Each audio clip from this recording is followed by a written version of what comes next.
Have you ever wondered why God always seems to choose the wrong people? The unlikely ones. The ones nobody notices. Those that the world passes over without noticing. Why was Joseph, imprisoned and forgotten, chosen to rule Egypt? Why was David, ignored even by his own father, the king after God's own heart? And why was Mary, an anonymous girl, chosen to carry the Savior? What is it about the forgotten that so attracts the gaze of heaven? Is there a divine pattern in the midst of what we call failure? Or is oblivion actually the hiding place where God prepares the extraordinary?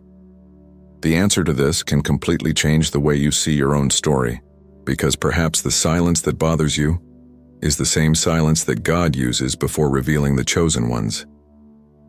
So stay with me until the end, because today you will discover the most contradictory secret of the kingdom: why God chooses precisely those whom the world forgets.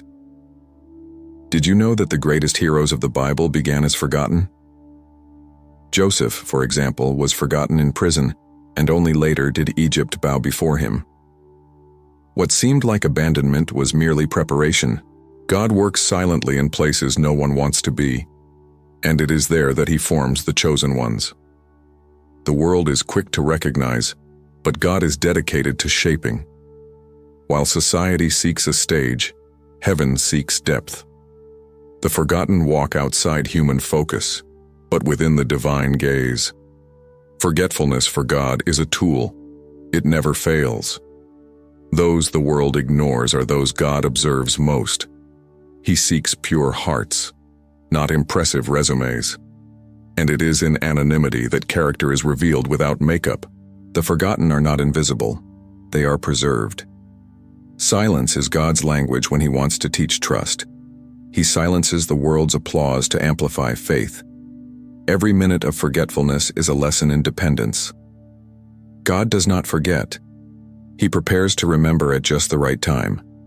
So, if you feel like you've been left out, remember, oblivion is just the disguise heaven uses to prepare miracles that don't yet fit in your season. In God's story, everything is the opposite of what it seems. The strong are weak, the weak are strong, the small are great, and the forgotten are remembered. When Jesus chose his disciples, he didn't look for scholars in the temple, but for ordinary fishermen. The kingdom isn't impressed by diplomas, only by willingness. This reversal is a sign of the kingdom at work among us. God chooses the unlikely to humble the logic of pride. He lifts up the fallen and confounds the confident. It's as if to say, what the world despises, I transform into testimony, and the testimony of the forgotten is always the most powerful. The kingdom is made of paradoxes. The throne is a cross. The king is a servant. The greatest is the one who loves most. The forgotten become remembered when they understand that true power is to serve unseen. God sees beauty where the world sees weakness. This inversion is the secret of heaven. While earth seeks status, the spirit seeks surrender. God's glory does not descend upon those who want to be seen. It rests upon those who want to be useful. The forgotten are the true nobles of the kingdom. And that is why Jesus said, "Blessed are the humble," because they carry the kind of greatness that the world cannot measure, the greatness of essence. Have you ever wondered why God hides the chosen ones? It's simple. Clay doesn't harden in the sun, but in a secret oven. Anonymity is the oven of the soul. It's there that character is healed, the ego is shattered, and faith learns to breathe on its own. God never exposes what is still being shaped. He hides it to strengthen it. Joseph was imprisoned for years before ruling. Moses 40 years in the desert before liberating. David hidden for years before reigning. Hiding is where the calling matures. God's silence isn't absence, it's training. He turns off the spotlight to teach obedience. It's easy to be faithful when you're seen. It's hard to continue when no one is watching. But that's where giants of faith are born. The question is, why does God take so long? Because he works deeply, not quickly. A fragile vessel breaks over time. A healed vessel bears weight. Hiding is the antidote to pride. God hides today to exalt tomorrow. And when the time comes, Those who ignored you will realize that the silence was actually the sound of heaven preparing you. Have you ever noticed that God seems to enjoy defying expectations? He chose elderly Abraham, teenage David, teenage Mary, and insecure Gideon. It's almost as if he delights in showing that the impossible is the preferred field of his grace. The improbable is the scenario where God shines. The weak don't steal the glory, they merely reflect it. When the improbable triumphs, everyone knows it was the eternal who did it. The world is astonished, and heaven smiles. This is the divine signature, using nothingness to create everything. Every name forgotten in the pages of the Bible represents a proof of love.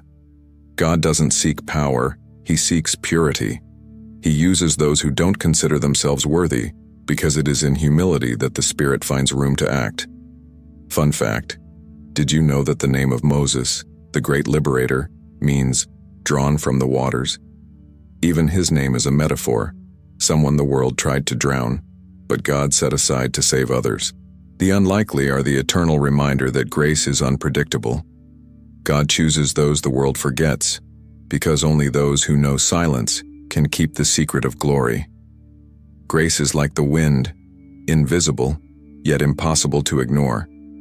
It blows where pride cannot reach and manifests itself in the forgotten alleys of the soul. Silence is grace's preferred disguise because it is in silence that love works without interruption. When God seems silent, it's because he's working between the lines of history. He doesn't rush to justify his ways. He simply fulfills them. Grace doesn't need to be noticed to be real. It works secretly, but its fruits are eternal. The forgotten lives surrounded by this hidden grace. While the world calls them defeated, heaven calls them chosen. It is a divine operation, invisible and constant. Grace replacing pain with purpose. Fun fact, the name Anna, Samuel's mother, means full of grace. She was forgotten by everyone, but remembered by God. Her silence became music and her tears became a promise fulfilled. So if you feel God's silence, fear not. Grace is the sound that works when heaven seems quiet. Nothing in God is accidental. Today's forgotten person is tomorrow's messenger. Purpose always arises from a process, and the process always involves anonymity. What the world calls delay, heaven calls alignment. The forgotten have a unique role to reveal God's character. They prove that his love doesn't choose by appearance but by authenticity. It is in their silence that the world learns about faithfulness. The purpose isn't prominence, it's transformation. God doesn't choose to impress, but to teach. When the forgotten are exalted, the focus is never on them, but on the one who raised them up. Fun fact, did you know that Ruth, a forgotten foreigner, was chosen to be part of Jesus' lineage? The improbable always has a prophetic purpose. Nothing is random in the kingdom. The forgotten carries an eternal lesson. Being seen by God is better than being noticed by the world. While the world sleeps, God works. He transforms the invisible into testimony. The process is silent, but the results are impossible to hide. Everything God does in secret one day blossoms in public. The transformation is subtle, like the sunrise, slow, steady, inevitable. Yesterday's forgotten is the sign of tomorrow's miracle. Each fallen tear is a seed that germinates when the time is right. The forgotten don't waste time, they mature. Each wait is a training ground for faith. The world didn't see it, but heaven recorded it. And when God reveals it, everyone realizes that the invisible was the true stage of the miracle. Fun fact, David was forgotten even by his own father, but he was the only one anointed king. No human forgetfulness can erase a divine calling. Therefore, don't be discouraged by silence. It is in silence that God performs the kind of transformation that the eyes cannot see, but the heart feels. God calls in the silence, and those who live in it are the first to hear. The forgotten are attuned to the sound of the Spirit, because they have learned to hear what the noise of the world drowns out. Their pain has become a divine attunement. The call is not just to serve, it is to witness. Every forgotten person is a reminder that God still prefers the humble. The call is the echo of his love, inviting the invisible to become an instrument of eternity. The voice that comes from silence is always the most powerful. It was the same with Moses, Mary, and all those who said, "Here I am." Heaven only uses those who have learned to listen before speaking. Fun fact, Jewish rabbis believe that God writes the names of the chosen in the wind. No one sees them, but time reveals them. So it is with the forgotten. The wind of grace carries their names to their purpose. The forgotten is the perfect reflection of the invisible glory, because when the world stops remembering, God begins to act. Did you notice? God never forgot anyone. What we call forgetfulness is, in fact, His time keeping you. He hides to protect, delays to mature, and is silent to teach. Heaven works best when no one is watching. The forgotten are the seeds that germinate in silence.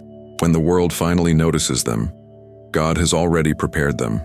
And maybe your silence now is exactly the same sound that precedes the miracle. The weight that tires you is the same one that strengthens you. The pain that makes you cry is the same pain that is shaping you towards something greater. So if you feel forgotten, remember, God does not forget. He writes. And what He writes in silence, time does not erase. The promise may be quiet, but it is not dead. It is only being written with invisible ink, the ink of faith. And if this message spoke to you, subscribe here to the channel. But it's not just about watching new videos. It's about continuing this process of healing and revelation. Every reflection here is a reminder that God still works with the unlikely, still uses the forgotten, and still transforms the ordinary into the eternal. Because in the kingdom, the last always has the gaze of the first. And the forgotten one, I was always the chosen one.